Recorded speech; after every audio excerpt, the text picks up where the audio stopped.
How Margot Robbie became Barbie. It was a logical choice to cast Margot Robbie in the role of Barbie.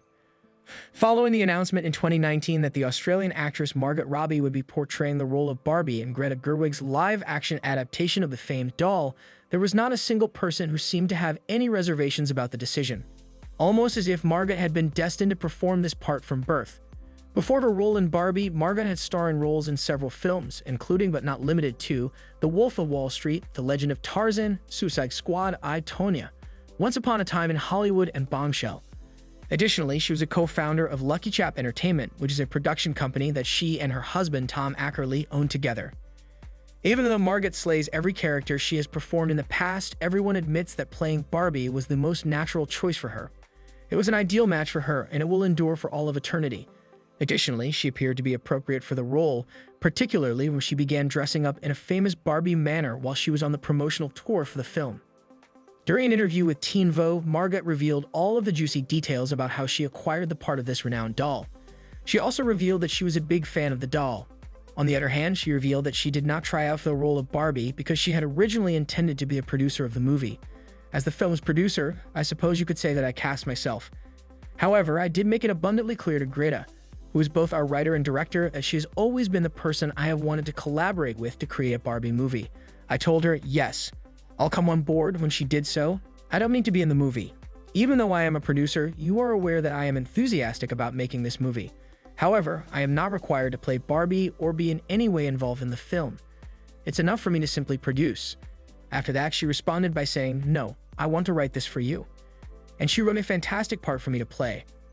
I am therefore quite thankful, she revealed. In addition, Margot highlighted how they were able to cast Ryan Gosling in the part of Ken. She stated, in the case of Ryan being our Ken, kind of like the corresponding Ken to my stereotypical Barbie, she wrote him into the script as well. Barbie, Margot, and Ken Ryan Gosling were the two names that constantly appear in the script. Therefore, we brought that into being as well, and we just pretty much refused to accept no as an answer wherever it was offered. What we are saying is, Ryan, you need to come and do it.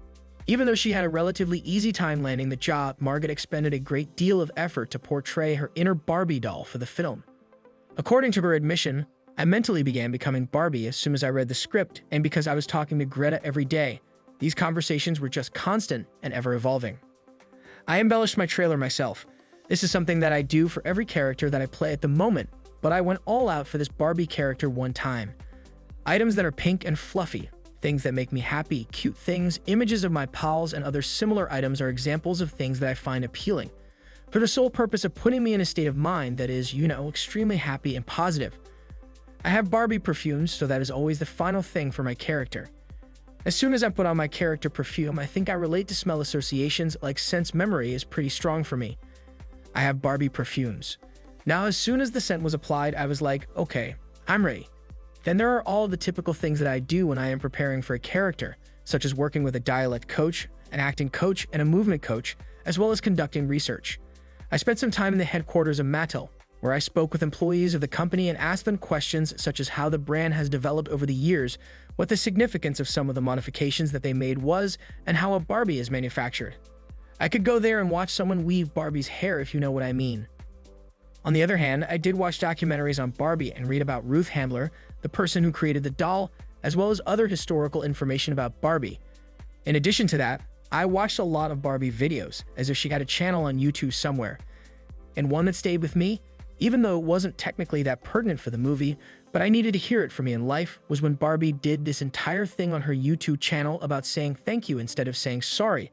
And I was like, oh wow, I already do that all the time. To what extent did Margot Robbie receive an offer to play Barbie? Robbie made the following statement during an interview with Teen Vogue. I produced the film, so I guess I cast myself.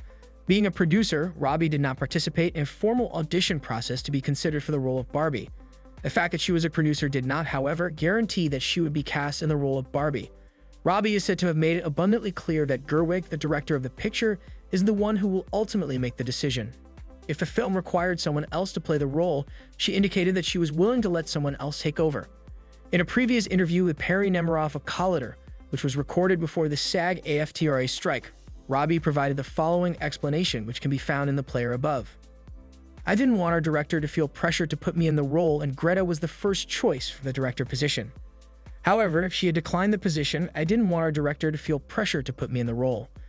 In other words, I was very forthright about saying things like, I won't be offended in the slightest. We can approach anyone. No matter what kind of narrative you want to tell or who you want to tell it about, I will support you in doing so.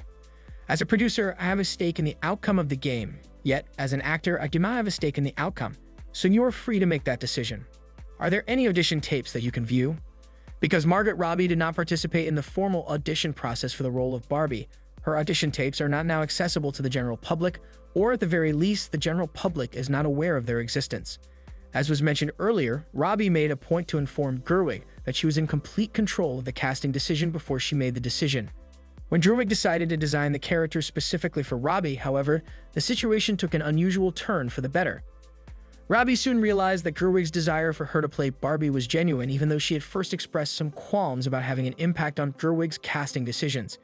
Gerwig also placed Ryan Gosling in the script as Ken Ryan Gosling, and she also included Margot as Barbie Margot. This was in addition to the prior information.